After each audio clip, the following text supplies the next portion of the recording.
از ناپدید شدن دختر 6 ساله اهل قرچک با کشف جسدش و دستگیری 6 زن و مرد در پاتوق معتادان فاش شد.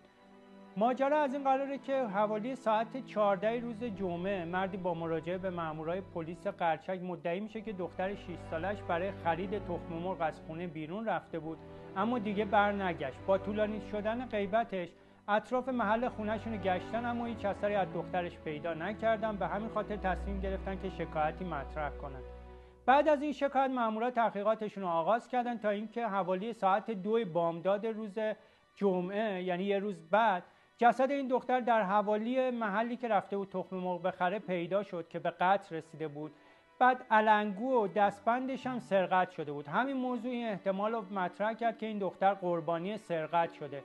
مامورا تحقیقاتشون رو ادامه دادن تا اینکه متوجه شدن در حوالی همون محلی که جسد کشف شده زن و مرد معتادی زندگی میکنن که خونهشون هم پاتوق معتادانه. به همین خاطر اون زوج رو دستگیر کردن. 4 مرد دیگه هم تو خونه بودن که اونا هم بازداشت شدن.